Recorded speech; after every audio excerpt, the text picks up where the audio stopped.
Welcome on into the All Aussie Rules Football Podcast. This is episode number 80 of season 2025. And as you can see from the screen, if you're watching, today's episode is ranking every AFL player from season 2025. We'll go into the deets of exactly how we came up with the ranking system very shortly, but that is today's plan.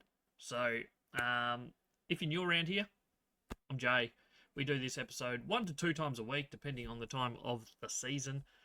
We follow both the men's and women's AFL leagues. Obviously, the AFLW is heating up right now. We're heading into finals this week, so there'll be an AFLW episode coming out on Thursday of this week on all the regular spots, YouTube, Spotify, Apple Podcasts. So make sure you hit that subscribe or follow button, depending on what platform you're on. And if you haven't already, head over to YouTube and subscribe over there. At time of recording, we're on 198 subscribers. Love to see that crack the 200 mark this week. So, plan of attack. AFL players, every single player ranked from this season. It's pretty simple. I think. Here's how it's come up. There were 668 AFL players this year. So every single game we do an All Aussie Rules rating based on a numerous amount of stats. We're not going to go into every single detail of those rankings today in this episode, but we do rate every single player and every single position, every single game of the AFL season throughout the year. Based on stats, with a little bit of my own sort of thing as well. That's just what we do every single week. So that happens. Any game where a player plays less than 50% of total game time, that player's score is not counted to their end of year tally. So basically, how it's worked recently, it's going to be a little bit different next year, obviously, with no sub rule, but pretty much starting sub most games, or the player that's subbed out, depending how early it happens, usually doesn't play 50% game time. One of those two won't. And occasionally there's other injuries as well. So it just takes out those games just to make it a bit fairer. So someone that plays 20% game time, their season rating doesn't get absolutely ruined. So that just doesn't count in these or any of my ratings. I do the calculation, but it doesn't go towards their end of year rating. Then there's some adjustments that we've made for this video to rank all 668 players. Basically, midfielders, ruckman, score higher than every other position. It kind of makes sense in the fact that they are the ones around the ball the most. So I feel like that's fair in a lot of ways. But for this rating, I wanted to make it so we had a better distribution of positions throughout the rating system. So players that played different positions got a different boost, I guess. Depending on how often they played in positions and stuff. So basically, midfielders, their rating stays the same. Ruckman slightly improved, and then the rest of the positions all went up quite a decent amount, depending on which position they played. Key defenders obviously were the lowest scoring players this season. Not so much in 2024, but in 2025 especially. So those players did get boosted. We'll show a little top 50 comparison of positions in a minute, just to show you the changes that made to the list. And players that played that missed games also lost a bit of rating, just because this is rating the 2025 season. If you're missing games, if you're only playing half the games, you haven't had as good a season as someone that's played every game but got that exact same rating, in my opinion. That's how we've done it. Let me know in the comments if you disagree with any of it, but that's how we're doing it. So every player that played less than 90% of total matches for their team loses a little bit. So you lose 2% of your rating for every game after that you miss. So basically anyone that missed 4 or 5 games, depending how many games you played through, the team played throughout the season, you lose 2% of each game after that. And that's pretty much how we've come up with it. And that puts all 668 players into a order, which we then will go through in this one. We're not going to read out every single player. That would take us forever. But every single player will be on the screen if you are watching this video. I have plans to do other short videos on YouTube or TikTok with the ratings as well, so they'll be coming out at certain points. Make sure you follow us on all the social medias, All Aussie Rules everywhere. But yeah, that's basically it. This is showing the adjustments. So originally from our raw rating, you can see, let me just move my cam. We've got in the top 50 players in the raw ratings, 30 of them were inside midfielders and 9 of them were rucks. That's 39 out of 50 just in the raw ratings. And that's because they're around the ball so much, they're getting involved a lot more. There's long periods where defenders, key forwards, all the players won't be inside the play as much.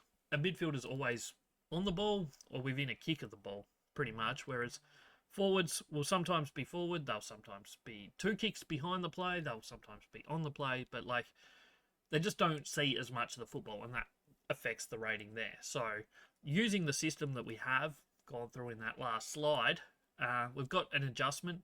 It's still dominated by inside midfielders, there's no doubt about it. I think that's how it has to be. Inside midfielders are inside midfielders for a reason. They're around the football. But it just gives a better distribution of the positions, I think. So as you can see, general defenders stays the same. There are some high-scoring general defenders. We'll get through them shortly. Key defenders, though, an extra 3 there. General forwards, an extra 3 as well. So key forwards, +3. Inside midfielders lose 7. Outside midfielders get the +1, and rucks lose 3. So you lose a bit of your inside mids and your rucks out of your top 50. Every other position basically gets boosted a little bit. And I just think it gives a good distribution of all positions overall. So there is a whole calculation behind it all based on the average rating of each position, each player throughout the season.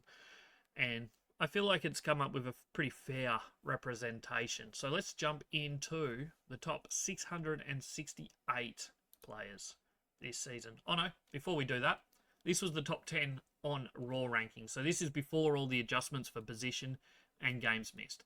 Bontempelli on top. No surprise there, 2 years in a row. Tristan Cherry, second, nudging out Max Gawn for top ruckman, who was third. Ed Richards 4th, Matt Rao 5th, Noah Anderson 6th, Zach Butters, Brody Grundy, Nashaya, Wanganeen Malira, and Bailey Smith in 10. That was the top 10 highest rated players this year, as you can see.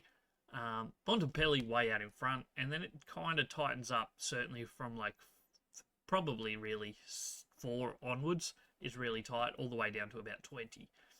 Really tightens up, but those lead 3 certainly had a bit of a gap on the rest, especially Bontempelli out in front. So now we start at the bottom. Hopefully you can read these. I'll go through them slowly. I'm not going to read every single player, but we'll just highlight some things. Obviously, players that didn't play a game this year don't count in this rating system. So that's just a simple little starter note. And yeah, that's how it is. As you can see, number 668 was Callum Coleman-Jones. Only played 1 game, barely played. So I think that's fair enough. We just won't dwell on that too much, but he was the lowest rated. Other players in there to take note of, I guess Devon Robertson. He's played just the 4 games. Struggled to have much impact. You can see Nat Fife, unfortunately, was very, very low. As I said, games where you start or play less than 50% don't count. So most of his 8 games did not get a rating. And the games when he did play more than 50%, he didn't rate too highly. So he ends up down at 654th, which would be his lowest rating ever. Most of these are young players. Most of them haven't played much football. As you can see, everyone in that first or second column from 635 to 668, no one's played more than 8 games. Most of them are starting sub throughout most of or subbed out. So The other players that didn't play much, 600 to 634 on the other side of the list. You start to get a few more games out of players. Josh Dolan played 11. Luaman Lowell played 12 from Essendon. He has been delisted. He was at 620. Zane Dersma from North Melbourne played 10 games. He's at 612. Mason Cox played 10 games. He's rated 607th in the competition this year. I don't know if there's too many other standout names there that we need to go through, but take your time, pause if you have to, read through the names. We've got lots more to get through, so we're not going to dwell on these lower ranks too much. But yeah, that's where it is at. Sorry, I clicked the wrong button. There we go. 500 to 599, starting in the bottom right corner. It's 599. It's Thomas Sims from Richmond. Moving up on this list, Cooper Hines, not 598. Noah Long played 10 matches. He's 596. A lot of players, once again, that haven't got much game time this season. 1 game, 2 games. There's plenty of those in this list. Ollie Lord, 15 games. He was rated 583. Jonty Fall played a fair bit, 577. Isaac Keeler, another one at 575. Hopefully you can read most of this. I don't know how it's going to come out in this on the video, but hopefully it's readable. Next up, 574, Jackson Archer through Hanson Jr. from North Melbourne.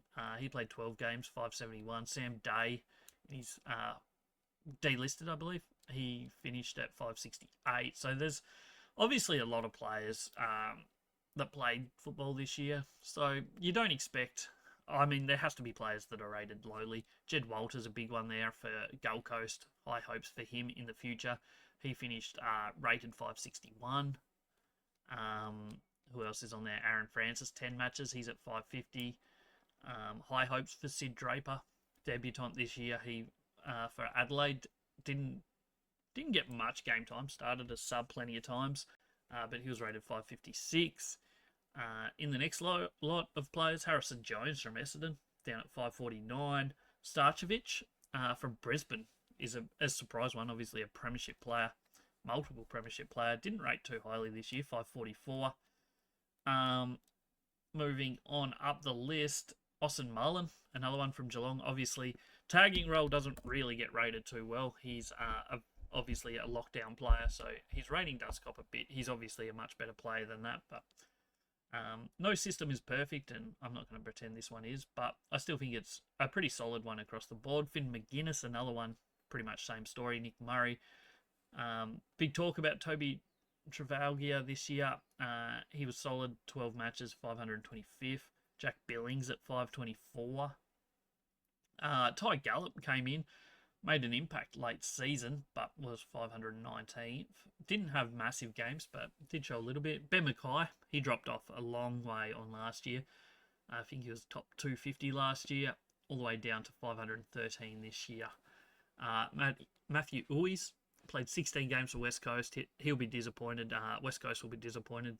They bring him across to try and strengthen up that forward line and get some goals out of him, and he ended up not having much impact from his 16 matches and ranked 509th. I don't think there's too many others to go through on that page, so we move into 400 to 499. Finn Layson at 499. Next big names, I guess, on this page. I don't know if there's too many, but Connor Butterick, 485 from Gold Coast. Obviously, big talk about him in the off-season. Joel Amartey at 483. Played just the 8 games. He'll get to be second fiddle as a key forward next year, so that will probably help him. We'll see how that plays out. Matt Guelphy played 12 games, only rated 481. Ollie Henry is a big name that kind of struggled to make an impact this year, 479. Caniglio, 475 from GWS from his 10 games. Moving up the list, Jai Miss, a couple quiet seasons from him, rated 467 this year. Jordan De Goey, probably the biggest name so far, 459th from his 11 games. Struggled to have much impact. Played a couple okay games throughout the season, but maybe not as good as he would have hoped. Oscar McInerney at 458 in his final season became a premiership player, so well done to him. Moving on, 449, Thompson Dow. Moving up that list, I don't think there's too many big names. Obviously, Lee Collier was a big one in the off-season, St Kilda chasing him and then pulling out. He was rated 434th this year, 13 matches for him. In a stacked key position defense for GWS, they obviously have some really good players back there. So he struggles to find game time. I think he would do well at a team that needs him, but that wasn't to be. Will Hoskin-Elliott in his final season was ranked 427. Jack Lukosius only played the 7 games, 421.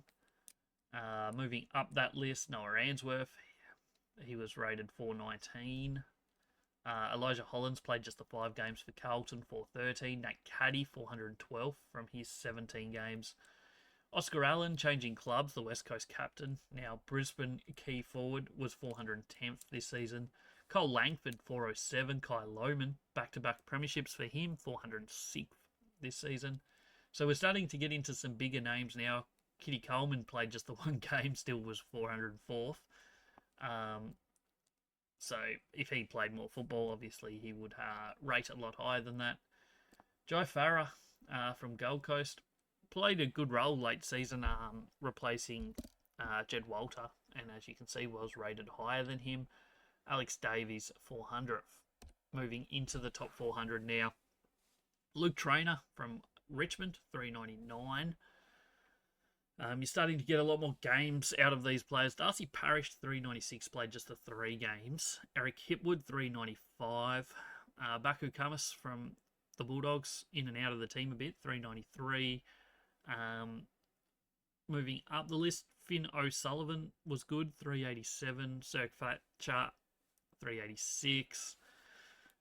Bobby Hill, the big name, played 14 of their first 15 or 16 games and then didn't get back into the team. He was 377th this year, definitely a down year from him. Johannesen, big talk about him in the off-season. He's 375th this year. Rouston from GWS ends up 374th. Sammy Lawler, the number 1 pick from last year's draft, was 370. Obviously would be a little bit higher if he had played a bit more. Had some injury issues, didn't play in the whole back half of the year, so certainly is capable of being higher rated than that, and I would expect that we'll see him rated higher next season. Tom Lynch, 366, certainly better than last year, but still probably a bit low for someone of his talent. Moving up the list to see who else is a big name, I guess Jake Lever at 352. Only played the 8 games. Tim Membry from Collingwood, 350. So fair way down. He showed some signs early year that he was going to be a bit higher rated than that, but just couldn't put it together. Todd Goldstein, 351. Obviously delisted from the Bombers this season. Hugo Garcia at 349. Tom Mitchell, another big name that's been delisted, 347, just managed the 4 games, 10 games over the last 2 seasons. He's certainly capable of better than 347. Obviously, missing that much football does lower the rating a fair bit. Noah Bolter missed a fair bit of football early season. We know about his problems. He ends up 346. Certainly capable of being higher than that. Dane Rampy, Neil Erasmus, put together a good finish to the year. Moving on up, Sean Darcy, 336, a long way down from his rating last year. He struggled for consistency this year for sure. Harley Reid, number 1 draft pick from the year before, 335. He was higher rated than that last year. For context, he rated a 46 last year, and this year it's just a 42.73. So his numbers certainly down on his first year. In going into his second year, so he'll hope to bounce back and maybe go even further than 46 next year. He's got to start pushing towards that top 100 players in the competition, you'd think, in season 3. Tom Papley, 334, missed half the season. Finished with an absolute belter in that last game just to bump up his rating a little bit. Laverde, Billy Frampton, Florent, another big name in the off-season, moving across to Carlton. He was ranked 331 this year. Dan McStay for Collingwood, 329. Xavier O'Halloran had a better season this year. His career best year so far, 326. Charlie Cameron at 325 for Brisbane. Put it together late season from him. Had a really good grand final, obviously. Willie Rioli, Giaff in 324 and 323. Giaff obviously also changing clubs, another one that's changed clubs. String has been delisted, but GWS apparently are going to pick him back up. He was 317. Kako in his first season at 316 is pretty solid. That's above Harley Reid's rating for this season. It's above the number one pick from the draft in Sam Lawler. Granted, he played every game, so you don't lose any points from his rating for that, but still a very, very good season in a forward line that really struggled to get much football this year, so a decent first outing from him. Harrison Petty at 315. Who else have we got on this list worth noting? Sam Draper, obviously heading up to Brisbane, played just the 5 games. He's still rated 307, so some more football, and he certainly could be higher rated than that one. Griffin Logue at 303. Bo McQuarrie at 301. He's certainly capable, I think, of being higher rated than that. Top 300, down in the bottom right corner of the screen. Harry Perryman is your 299th player. Funnily enough, finished top 5 in Collingwood's best and fairest. Just a random little note, I guess. Paddy Voss, big season from him. He certainly improved. He's 298. Mitch Duncan finished up in 294 in his final year. Connor Nash, 293. Pitane, who might have a bit more work to do at Carlton this year. We know De Koning played just 7 games in 2025. He finishes up at 290. Treloar played just 4 games. He's 288. Obviously, he was top 10 last season. Struggled this year to get game time. Stay on the park. Isaac Quainer, 284 from Collingwood. Matt Flynn, Liam Ryan in 281 and 282. Darcy Fort, back-to-back premiership ruckman, finishes 275. Moving to the next list, we got Brody Mychek in 271. He's moving across to Melbourne. Who else is there? Tom McCarthy, mid-season draft pick, so obviously he only played half the year, 10 matches. Still ends up 272nd. So really good output from him in his 10 games. He plays the other 10, and he's probably going to be in the top 150-ish, I would say. So certainly a really good output from him in his time. Dylan Shield at 270. Ryan Mansell, 267. Isaac Cumming, first year at Adelaide, 266. Will Day missed a lot of football, just the 6 matches, 265. Same for Brent Daniels at 264, just 6 games. Callum Archie, 263. Blake Acres, 260. Much lower rated than last year. He was, I think, about top 70 last year, and he's 260 this year. So a big drop-off there from Blake Acres. He'll be looking to jump back up the list this year. Or next year, in 2026, sorry. Jack Higgins, 253. Had a really good season, certainly early season. Jack Darling, first year at Kangaroos, was solid. Logan Morris was outstanding, 251. I would expect we'll see him continue to move up the list over the next couple of years and be top 100, maybe even next year. Mitch Owens, 250. Aaron Cadman, 249. So 3 key forwards there, all pretty young players, all developing, all capable of moving into the top 100, I think, in 2026. Sam Pepper, 248, missed the end of the season. Mitch Hinge, 245. James Peatling, another one in his first season at Adelaide. He was 242nd, so a good season from him. Not outstanding, but solid. We move up the list. Hayden Young missed too much football. He's 239. He's certainly capable of being top 50. He's one of my favourite players in the competition. Hayden Young, so I expect him to bounce back next season. Tyler Young, another one that missed a lot of football, just 7 games. Finished up ranked 241 as a key defender, so he showed some really good signs. Ben King, 234 from Gold Coast. Doesn't do enough around the ground, but certainly kicks a lot of goals. But I'd like to see a bit more output from him around the rest of the ground. Levi Ashcroft, first-year player, ends up 231. Really outstanding season from him. Debut season, ends up premiership, 231st overall rated. Ollie Hollands, 230. Ned Long, 229 from Collingwood. Bolton from Fremantle gets 228. Tom Barras, first season at Hawthorn, 227. Sam Davidson, another first-year player at Bulldogs, he's 226. Brad Close, 225. Moving into that final page there, 200 to 224. Got some big names here too, all the way through this list, but Darcy Byrne-Jones, 220. Ed Langdon, 219. Dan Houston, probably one of the biggest droppers in the competition, was top 50 last year. First year at Collingwood, 218, so he'll be a bit disappointed there. James Rowbottom, another big dropper. He was top 100 last year at 215 this year. Nick Larkey, 214, missed a little bit of football. Same can be said for Lockie Schultz and Jesse Hogan, 212 and 213. Jesse Hogan was top 10 last year, number 1 key forward. Just missed too much football this year, but also not quite at the level that he was in 2024. Big names galore here. Will Hayward, another one that's gone from Sydney to Carlton. He was ranked 211th this season.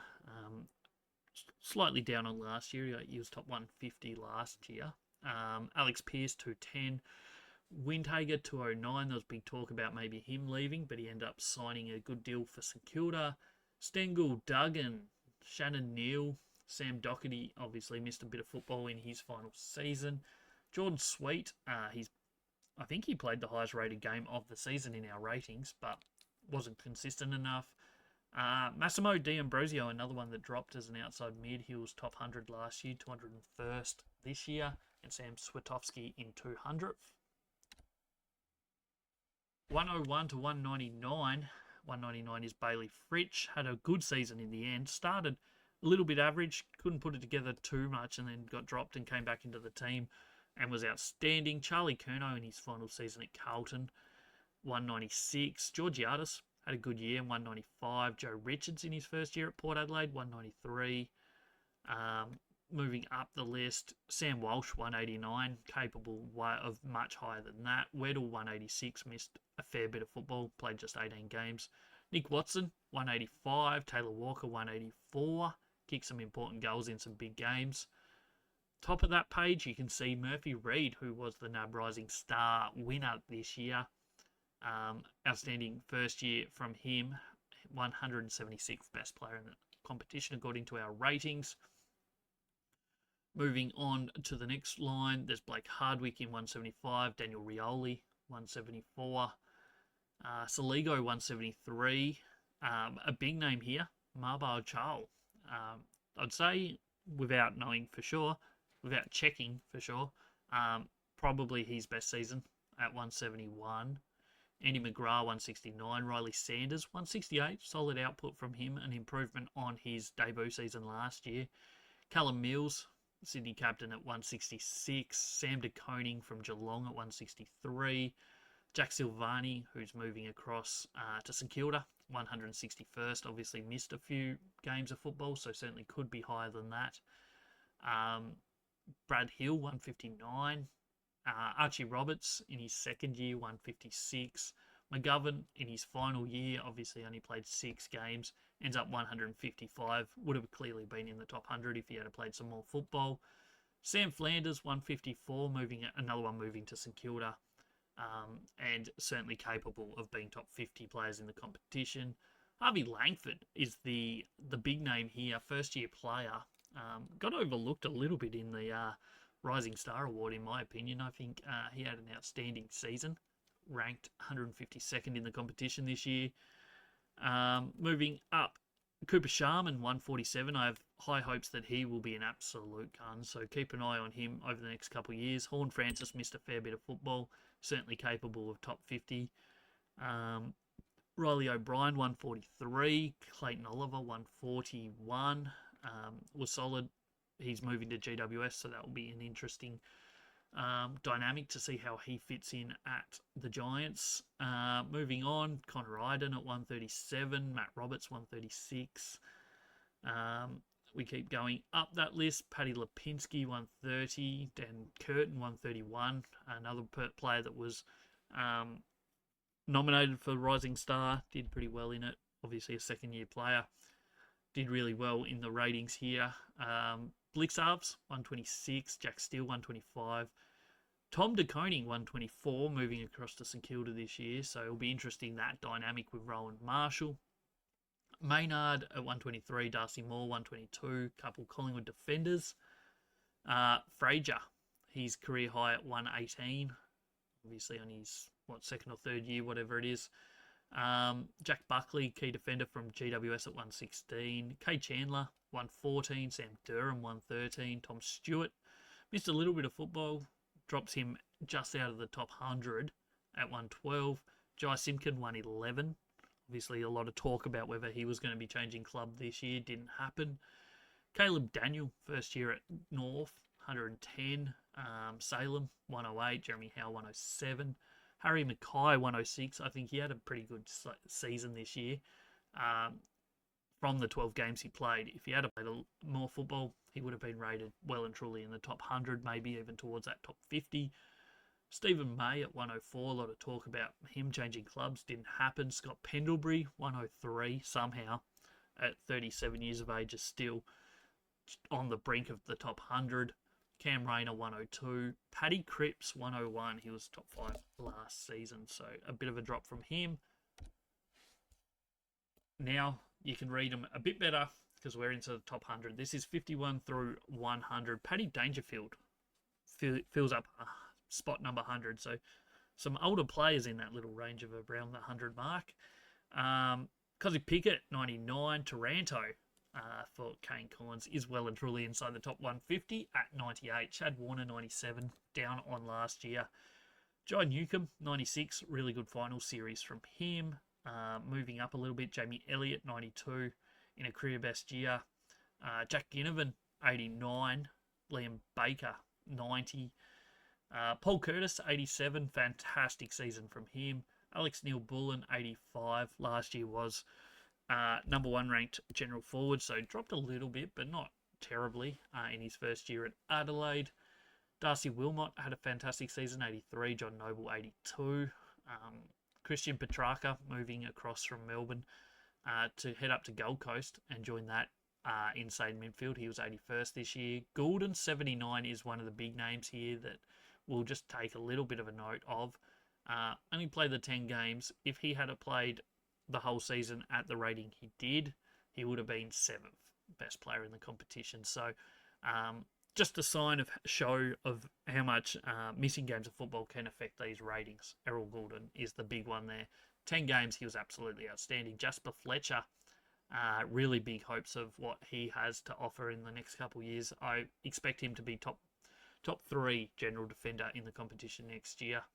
78th in 2025 as an overall. That's not as a general defender. He's still top 10 in that position. Redmond, 77. Fiorini, 76. Moving on to the next bit. Bowie, 75. Lloyd Meeks, 74. Had a really good year. Sam Collins at 72. Aaron Norton, probably career best year, 71st. Mark Keane was good. Lachie Neale, 69. Did miss a little bit of football. Still side bottom, 68. Josh Battle, 67. Ollie Dempsey, 66, as one of the better outside mids. I think he must be 4th best outside mid in the competition this year. Jack McRae, 65. Ben Key, 63. Luke Davies-Yanaki, number 60. Signed a big deal with North Melbourne this year. Will Ashcroft, if you take out his final series, would have been roughly about 86th. So that final series was huge from him. Moves him up to 59, just outside the 50, top 50. Toby Green, 58. Sicily, 57. Berry, 56. Rowan Marshall, 55. Loston, 54. Sam Taylor, 53. Rory Laird in 52nd. And Josh Dacos just misses out on the top 50 in 51st. Jump into our top 50 now. Don't forget to leave a comment on your favourite player, how they went, what your thoughts are. I know this is going to be semi-controversial, this whole video, but I think it's just a good little exercise. It's not perfect. Nothing ever will be, but I'm quite happy with it. Oh, I went the wrong way. Top 50. Obviously, you can just look at the top 10 and get an idea of that straight away, but we're going to start at 50 and work our way up, obviously. Couple Adelaide players, Worrell, Rankin in 50-49, Dylan Moore, 48, Tim English had a good year, 47. Jack Crisp in 46 is number one outside mid, I think. No, second best behind Zach Bailey, sorry. Harry Sheasel in 45, Connor Rose 44, Darcy Cameron 43, Zach Bailey 42nd, then Dunkley 41, Hewitt 40, Jordan Clark 39, Jack Gunston probably career best year, 38th best in the competition. Tom Liberatore 37, Jordan Dawson 36. I think through most of the year probably looked like he was going to be slightly higher than that. Harris Andrews was absolutely outstanding, one of the best key defenders in the competition. 35, Nick Martin 34. Would have been a lot higher if he had have played out the rest of the season, lost a few rating points because of that. Probably would have been about the top 20, around about 20th, I reckon.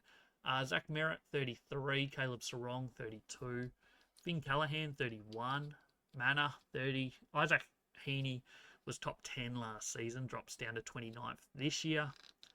Tom Green, 28, Andrew Brayshaw, 27. Maxi Holmes in 26th.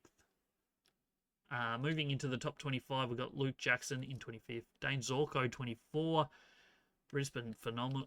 Everywhere right now. Hugh McCluggage, 23. Brian Myers, 22. Jeremy Cameron, 21. So a couple Geelong and a couple Brisbane players back to back. 20th is Nick Dacos. Lockie Ash in 19. Bailey Smith, 18. Miller from Gold Coast in 17, Zach Butters in 16, Bailey Dale in 15, Noah Anderson 14, Cal Wilkie 13, Matt Rao, your Brownlow medalist, is 12th highest rated, Lockie Whitfield 11, Brody Grundy just scrapes the top 10 by the barest of margins, Ed Richards in 9th, Jack Sinclair in 8, Nick Blakey, big jumper in this rating system, gets 7, Max Gawn 6, Riley Thilthorpe number 5, Sam Darcy, number 4, probably would have been number 1 if he hadn't missed so much football, although Bontempelli also missed a bit, but probably top 2 then, sorry, behind Bontempelli. Tristan Cherry ends up 3. Nashia Wangane Malira ends up number 2 player in the competition this year. Just ignore my terrible spacing on that one. And number 1 for the 2 years running was Marcus Bontempelli. From the Bulldogs. One thing to note when looking at that list there is how few of the top 10 players played finals this year.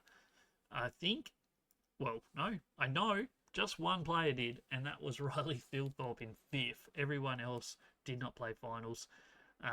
It starts to change once you get past the top 10, because then you've got 11, 12, 14, 17, 18, 19, 20, 21, 22, 23, 24, 25, all played finals, 26, 27, 28. So, I don't know what to make of that exactly, other than, I guess, sometimes having the best players doesn't equate to winning games of football. We all know that, but I think it also just is a balance thing. Like Bulldogs arguably have one of the best lists in the competition. They have 3 players in the top 10 right there. They have Bontempelli, Sam Darcy, Ed Richards, and then you chuck in Bailey Dale at 15. You chuck in Tom Liberatore, 37, Tim English at 47. They have a lot of players that were up towards the top of the list. Their offense had no issues. It's just that defense, I think, side of things. So that's your top 50. Let me know who your favourite player is, and if you agree or disagree. As I said, there's a whole system behind it. We're now just going to look at the top 3 players from every single team this season. And here they are. Starting at Adelaide, you got Thilthorpe, Jordan Dawson, Isaac Rankin, top 3. 5th, 36th and 49th in the competition. All really good seasons, no doubt about it. Brisbane, no one in the top 20 for the Premiers, but boy do they have some stacked players after the 20th best players. So they got 23 for Hugh McCluggage, 24 Zorko, 35 Harris Andrews.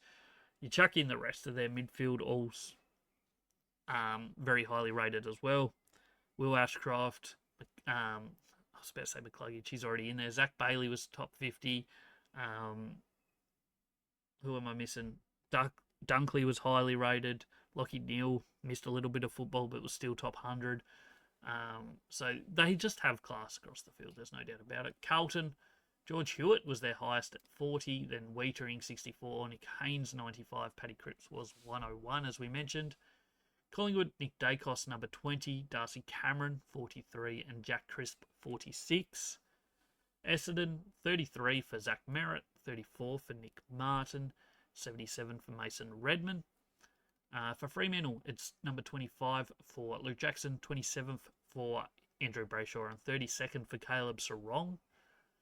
Geelong, the runners-up this year, Bailey Smith ended up 18th. Jeremy Cameron, Coleman medalist at 21st, and Brian Myers at 22. Gold Coast, 3 midfielders, and they've added another key midfielder to this list, so they're just stacking that midfield like crazy.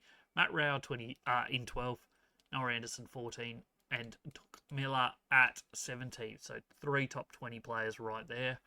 GWS, Lockie Whitfield finishes up 11th. Lockie Ash at 19. Tom Green at 28th best. Hawthorn, Jack Gunston led the way this year, 38th. Last year's highest rated Hawthorn player, Dylan Moore, finishes 2nd this year in 48th. James Sicily in 57, just missing out on the top 50. For Melbourne, you've got Max Gawn at 6, had a great year. Jack Bowie ends up their 2nd highest rated player at 75th. And Christian Petrarca, who's now left the club, finishes 81st. North Melbourne, Tristan Cherry ends up 3rd highest rated player. Harry Sheasel, career best year so far at 45. I think he was just outside the 50 last year, maybe 60-ish. And Luke Davies-Yanaki in 60th this year. Port Adelaide, Zach Butters in 16 had a great year. 44th was Connor Rose, and a surprise in 3rd, Alia 127th. For the Tigers, there was Nick Floston at 54, their highest rated. Then Curvis in 80th, and Tim Taranto, 98th.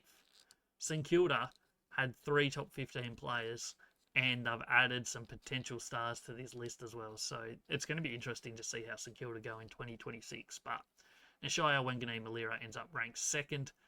Jack Sinclair in rank 8.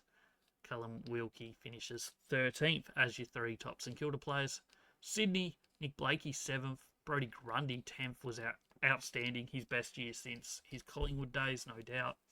Isaac Heaney was 29th. West Coast, their highest rated player this year was 90th, which is crazy. It was Liam Baker in his first year at the Eagles.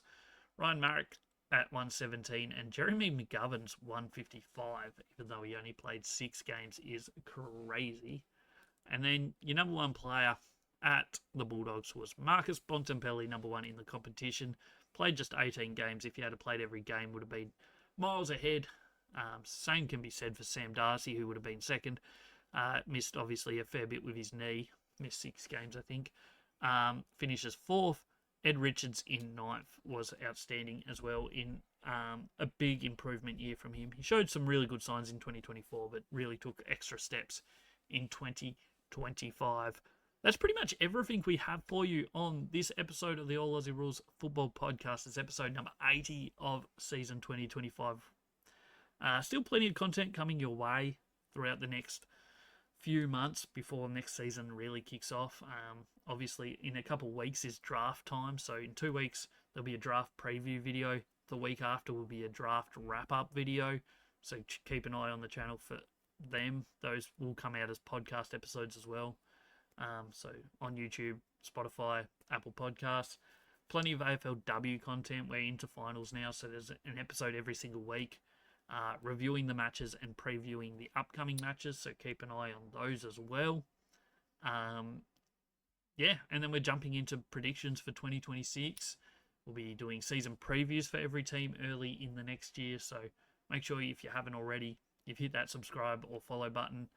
You go over to the social medias, All Aussie Rules everywhere. So there's TikTok, there's Twitter, there's Blue Sky, there's Instagram, all of the above.